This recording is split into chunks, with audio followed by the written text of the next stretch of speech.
Baik para pemirsa Kompas TV dimanapun Anda berada, para pencinta setia Bincang Dai yang selalu setia menyaksikan program Bincang Dai, jangan lupa untuk selalu memberikan saran-saran positif bagi setiap program kami agar kami bisa membawa manfaat bagi kemaslahatan umat.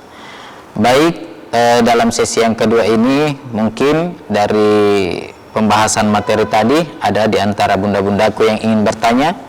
Saya persilahkan bunda. Ya.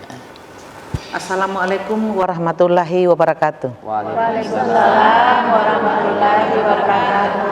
Baik, saya akan memperkenalkan diri. Nama saya Ibu Afdalia dari Majelis Taklim Istiqomah Lestari Haji Banca Kabupaten Maros. Sesuai dengan materi yang telah disampaikan tadi oleh Bapak Ustadz terkait dengan puasa, jadi yang ingin saya tanyakan adalah apa hubungan antara puasa dengan pengendalian hawa nafsu. Itu saja Pak Ustadz, terima kasih. Wassalamualaikum warahmatullahi wabarakatuh. Waalaikumsalam warahmatullahi wabarakatuh. Baik, terima kasih atas pertanyaan dari Bunda Majelis Taklim. Apa hubungan antara puasa dengan hawa nafsu?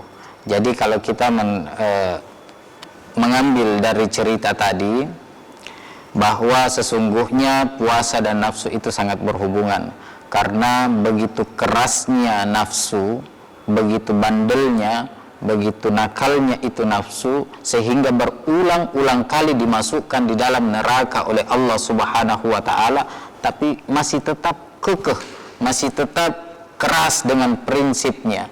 Namun Allah memberikan gambaran bahwa ada solusi untuk menundukkan hawa nafsu kita, tidak lain adalah dengan berpuasa. Karena manusia itu sifatnya relatif. Manusia bisa menjadi manusia, manusia bisa tinggi derajatnya daripada malaikat, namun manusia juga bisa lebih rendah derajatnya daripada binatang. Tergantung bagaimana cara kita menempatkan hawa nafsu kita. Ketika kita lebih mengutamakan akal di dalam kehidupan kita, maka tentu derajat kita bisa lebih tinggi dibandingkan malaikat. Tapi ketika kita mengedepankan atau lebih mengutamakan hawa nafsu kita yang lebih berperan di dalam kehidupan kita, maka tentu diri kita lebih hina dibandingkan binatang. Baik bunda, mungkin masih ada di antara bunda-bundaku yang ingin bertanya. Baik bunda, silakan bunda. Assalamualaikum warahmatullahi wabarakatuh. Waalaikumsalam warahmatullahi wabarakatuh. Nama saya Ibu Fatmawati dari Majelis Taklim Istiqomah Lestari, Kecamatan Mandai, Kabupaten Maros.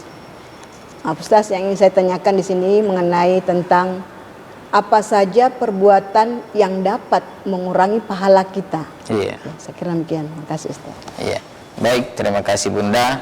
Jadi hal-hal apa saja yang dapat mengurangi nilai pahala kita? Tidak lain bunda, seperti banyak yang terjadi bahwa hal-hal yang dapat mengurangi nilai pahala kita tidak lain adalah kalau sering kimak gosip. Sering kimak gosip. Jadi kalau misalnya pagi-pagi atau sore-sore menjelang buka datang penjual sayur atau ikan di lorong-lorong, ngumpul ki itu biasa, beli sayur, beli ikan, tapi tanpa terasa ada yang pancing satu, itu yanu, yanu, terus yanu. Akhirnya panjang kali lebar, nah lupai memasak di rumah. Sisa bapak tidak buka puasa. Jadi begitu bunda. Tapi sekiranya ketika ada hal-hal yang bisa kita lakukan yang bernilai ibadah, itu kita dahulukan dibanding kita terlalu kepo dengan kehidupan orang lain. Saya kira itu bunda. Baik para pemirsa Kompas TV dimanapun Anda berada, kita akan kembali setelah pesan-pesan berikut ini.